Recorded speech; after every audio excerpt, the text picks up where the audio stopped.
10 محرم کی رات امام حسین علیہ السلام اپنے تمام ساتھیوں کو صبح شہید ہونے والوں کے نام بتا رہے تھے۔ سب سے پہلے عباس کا نام لیا اور فرمایا، اے عباس، کل تم شہید ہو جاؤ گے۔ پھر علی اکبر کا نام لیا، پھر اون و محمد کے نام لیے۔ رفتہ رفتہ ایک ایک کے نام لیتے رہے۔ شہزادہ قاسم منتظر تھے کہ میرے چچا حسین میرا بھی نام لیں گے۔ بالآخر آپ اٹھ کے فرماتے ہیں، اے میرے چچا حسین، کیا کل شہید ہونے والوں میں میرا نام نہیں؟ امام حسین علیہ السلام نے مسکرا کے فرمایا، اے قاسم، موت تمہارے لیے کیا اہمیت رکھتی ہے؟ شہزادہ قاسم نے فرمایا، اے چاچا جان، اگر آپ کے قدموں پہ قربان ہونے کا نام موت ہے تو میرے نزدیک شہد سے بھی زیادہ میٹھی ہے۔ امام حسین نے شہزادہ قاسم کے سر کو چوما اور فرمایا، کل شہید ہونے والوں میں تمہارا نام بھی ہے اور علی اصغر کا نام بھی ہے۔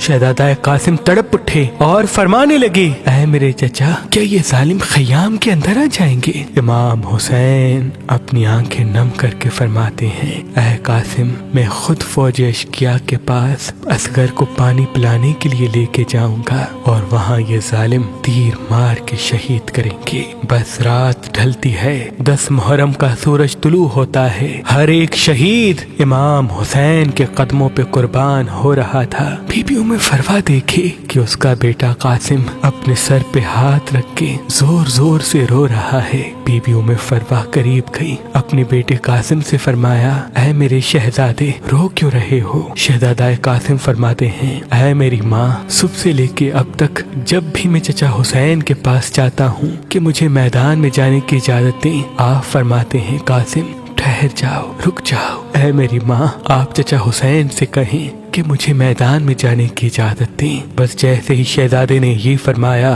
بی بی ام فروا کو امام حسن کی وصیت یاد آئی۔ آپ نے کہا، اے قاسم، تمہارے بازو پہ جو تعویذ باندھا ہے اس کو کھولو، کیونکہ تمہارے بابا حسن نے فرمایا تھا کہ یہ تعویذ قاسم کے بازو پہ باندھ لو، اور ان قریب ایک وقت ایسا آئے گا جب میرا بھائی حسین غریب ہو جائے گا، تب یہ تعویذ کھول کے میرے بھائی کو دینا اور یہ کہنا کہ میری طرف سے قاسم کی قربانی قبول کرے۔ بس جیسے ہی شہزادہ قاسم نے تعویذ کھولا، اس میں امام حسن کی وصیت تھی، اس کو پڑھا اور دوڑتے ہوئے اپنے چچا حسین کے پاس آیا اور فرمایا، اے میرے چچا حسین، میرے بابا نے آپ کے لیے کچھ لکھا ہے۔ امام حسین نے اپنے بھائی کے تعویذ کو آنکھوں پہ رکھا، چوما اور پڑھا۔ اس میں تحریر تھا، اے میرے بھائی حسین، میں نے بچپن میں سنا تھا کہ ہماری ماں وقت آخر ہمارے بابا علی سے فرما رہی تھی کہ میں نے اللہ کے رسول سے سنا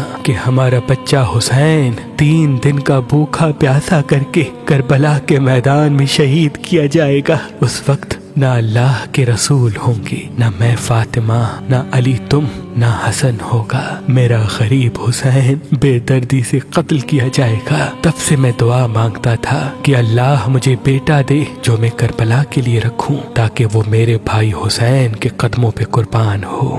اے حسین، آج قاسم کو میری طرف سے اپنے قدموں پہ قربان ہونے کی اجازت دو۔ امام حسین رو کے تعویذ کو چومتے ہیں اور شہزادہ قاسم کے سر کو چومتے ہیں اور فرماتے ہیں، اے قاسم، جا، اللہ کی راہ میں قربان ہو جا۔ پھر آپ فرماتے ہیں، اے میرے بچے، آج ذرا میں تجھے پہناؤں گا۔ تاریخ نے لکھا، ایک ایک ذرا امام حسین اپنے شہزادے قاسم کو پہناتے رہے، لیکن کوئی بھی ذرا شہزادہ قاسم کے جسم پہ پوری نہ اتری۔ بالآخر شہزادے نے فرمایا، اے میرے چچا، مجھے بغیر ذرا کے میدان میں بھیجیں، شاید اللہ کی مرضی یہ ہے۔ بس اللہ اکبر کہہ کے حسن کا لال میدان میں آیا۔ شیر کی طرح فرماتے ہیں، اے فوج اشقیا، میں علی کا پوتا ہوں، عباس کا بھتیجا، حسن کا بیٹا، اگر کوئی ہے تو میرے مد مقابلہ ہے۔ عمر بن سعد، شمر اور دوسرے بہادر زور زور سے ہنسنے لگے